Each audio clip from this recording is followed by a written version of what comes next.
Hello everybody, and welcome to my fifth What If. I'm Electric Skull, and today I'm bringing you what if Sakura goes the course mark instead of Sasuke and survive. Now, why do this scenario? Well, I just felt that Sakura didn't really got the proper development as a character. There was some hint at the beginning of Shippuden, but it seemed they just give up on her after they reintroduce Sasuke. So, it will be a nice opportunity to explore what could have happened if she had given the chance to grow as a character. Before we start, a head up. As you might have noticed already, English is not my native language, so bear with me. I will also have subtitles for your viewing pleasure. Now, let's start with the story. This story started on the second part of the Shonen exam. Naruto is already out of combat thanks to the 5-finger seal. Sasuke is already fought Orochimaru with everything he got, but sadly it wasn't enough. At this point, both he and Sakura are paralyzed in fear after witnessing Orochimaru through phase. The latter taking this opportunity to send his head flying towards Sasuke. But unlike the original story, Sakura remembered what Sasuke did to snap out of the paralyzed state. She stabbed her leg with a kunai, the jolt of pain helping her to snap out of her trance, allowing her to jump in front of Sasuke, taking a bite it was meant for him. This surprised both Orochimaru and Sasuke. Orochimaru is kind of impressed that she could overcome her fear just to save her comrade. Sasuke holds Sakura on his arm as she screams and twists in agony, as she slowly loses consciousness because of the extreme pain as the mark appears behind her neck. Sasuke glared at Orochimaru with a burning hatred that only comparable with the hate he feels toward his own brother. Another clash between the two happened, with Orochimaru continuing his attempt to bite Sasuke. Yet the enraged ninja, already knowing about this, managed to dodge and counter each of his attempts, eventually forcing Orochimaru to retire and said time is not a luxury he had behind enemy lines. Before meeting with the trees, he promised Sasuke will eventually look for him and the power he has to offer, finally vanishing from that place. Sasuke is left alone with his fallen friend. He scouts the area with his Sharingan before taking them to a safer place. Some time passes and we are met with a sleep-deprived Sasuke, keeping guard while doing his best to lower Sakura's fever, unsure if Sakura is being poisoned or something else. All he can do until she wakes up is stay vigilant. Just like in canon, a bunny appears, and Sasuke throws a shuriken to scare off. But unlike Sakura, he was observant and clever enough to call out the trap, making the ninja of the sound come out of their hiding spot. Their exchange with Sasuke is similar as the one in canon, with they telling they are there to kill him and Sasuke asking who is Orochimaru and what's the deal with the mark. Once the talking is done, the ninja of sound approached them, but unlike in canon, Sasuke was more diligent on hiding his trap. So, when they approach, they are met with a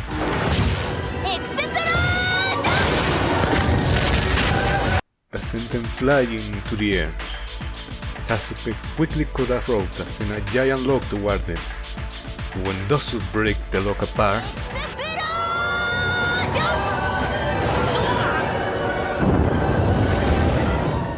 after two consecutive explosions, the Sound Ninja were dazed, badly hurt, and furious.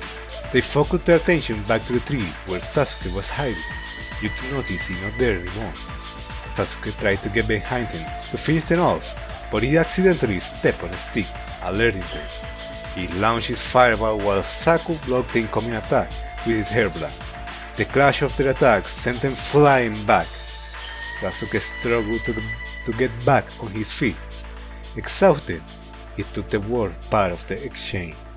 He blew his only chance. He get on his guard as Dosu leaped forward to end this mission once and for all. But then, from the tree, a green blur come flying right at Dosu, kicking him away with impressive strength. It's Lee, who had come to the air.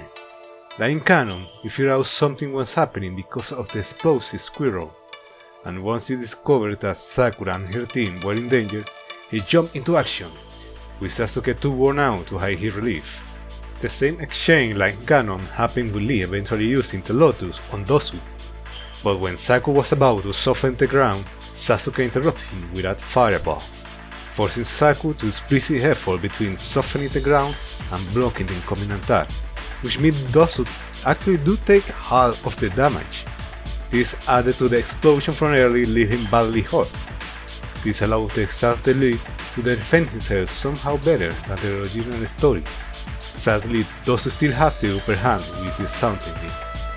The two exhausted Genin continued their struggle against the Sound Ninja, but losing ground with Sasuke being stuck in a power struggle between his fireball and Sakura hardware.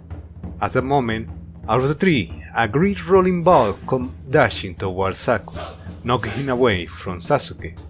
Dosu noticed this, but before he could react, a shadow reached out from him, stealing away the control over his body. It's Team 10 who had arrived at the nick of time to give them the two Genin the much needed aid, with Ino coming out of the shadow, telling Sasuke they will handle them, hoping that all this will impress her crush. Nevertheless, before she could use her secret technique, she just noticed something. Where is the other girl? Between all the fighting and chaos, they all lose track of her. That's when Kim screamed that nobody tried anything funny while holding the unconscious Sakura hostage. While all this being ensuing, something else transpired in Sakura's mind. The influence of the curse mark is slowly spreading to her body and mind, consuming everything on its path. Sakura's consciousness is barely hanging in there as visions of the war fears and regrets appear in front of her. Orochimaru's influence whispered to just give up. She's nothing but a burden, and she isn't worthy of his power. Just as his chakra was about to consume her, another voice echoed inside her, filled with fury and determination. It's the inner Sakura, who wastes no time on fighting off the Orochimaru influence, exclaiming that they don't want any freak inside of them. The two massive influences clash in a brutal mental battle, with Sakura's consciousness only being able to stand back and see. The battle then started taking an unexpected turn as both influences seem to be starting to merge with one another. Finally, as the clash settled and the mental storm passed, Sakura slowly stand up, just to spot the figure in front of her. It looked like her, but something's not quite right. The black hair and grey skin. At that point, the figure turned around and spoke. Quite intriguing, said the distorted voice. Why don't we give this a bit or a feel this? The figure then leaped towards Sakura, taking control away from her. Back in the real world, both Neji and Tente had also arrived and were about to intervene, when suddenly Sakura snapped out from her slumber. In a swift move, she cut her hair with her kunai. She then used her momentum to land a punch on Kin's stomach. The kunoichi caught blood before collapsing on the floor. All the ninjas stared in shock at what just happened. Dosu being the more flabbergasted. How a kunoichi in the door was able to knock Kin in one punch? Then, they all noticed the black mark spreading through her body. Somehow, against all odds, Sakura's body managed to accept the mark. Her eyes having a vicious glare, biting her teeth as she looked at the other ninja. Fueled by rage and intense emotion, she let a roar as she rushed toward the Sound Ninja. The fear being Sakura, who just smirked, remarking she might have a death wish by running headfirst toward him. He blasted both hands towards Sakura, who moved to the sides while continuing her charge. At this point looking like a blink blur, whose Sakura can barely follow until it's too late. The cursed kunoichi landed a hit on his face, sending him flying into a tree, and before he could react she's already over him, landing a kick on one of his arms, that broke under the massive strength behind it. Sakura passed out in pain, collapsing on the floor. Those who tried to calm the enraged kunoichi by offering their team scroll, in hope she would let them go. Yet Sakura didn't listen, too far gone and lost on her bloodlust. She rushed toward Dosu when Sasuke stepped in, attempting to calm her down. Calling her name, he doesn't know what the mark is doing to her, but he's afraid if she keeps going she might die, or even lose her mind. Sakura is fuming, trying to go past Sasuke. Eventually she even tries to attack him, but she is stopped on her track by Shikamaru Chado and Choji Giant Hand. Sasuke continues to try to make Sakura snap out of her berserker state, but unlike Naruto, he isn't really good at this. Dosu quickly gathered his teammate and left the area, afraid that she might break free. Thankfully, at this point, Naruto have regained consciousness, just to see the Plurtise Kunoichi badly being held. He runs toward him, asking what's wrong with Sakura. Sasuke tries to explain what is happening, and why they need to get her out of that trance. This shocked Naruto. He moved closer to Sakura, taking a hold of her before using his very famous Tadouki no Jutsu on her, telling her he knows she can control whatever is possessing her, that she's not a monster and this is not her real self. You know, theories and stuff. Finally, she's brought back.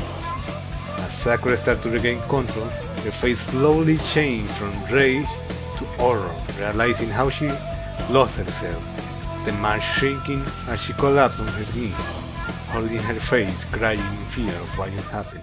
Sometime after the incident, Ino is fixing Sakura's hair while comforting her, and Lee tried to cheer her up, remarking how she nearly took the World Tree Ninja by herself. However, both Sasuke and Sakura knew something was not right with what just happened. Eventually the other team leave, leaving Team 7 by themselves. They remain silent, staring at each other, but before Sakura and Sasuke can say anything, Naruto asks if that snake man from before did that to her. At this point, there is no hiding it. They come clean with him, telling him everything that transpired, and Sakura tries to describe the vision she experienced inside her head. Sakura can keep herself from feeling like a freak. Then Naruto do his best to comfort and reassure her, even goes as far to reveal he has Jinchuriki. After all, they are a team. This revelation surprised them. Sakura even thinks for a moment that it's just another terrible joke from Naruto. But Sasuke is quick to connect the dots, and reassure her he is not lying. In fact, he cannot understand why Naruto is the way he is, and can relate with the struggle he has been through. Sakura feels extremely guilty. All this time she has been treating him the way she does is because all the adults were doing it, and she believed it was just because it was being annoying. Now she knows the truth.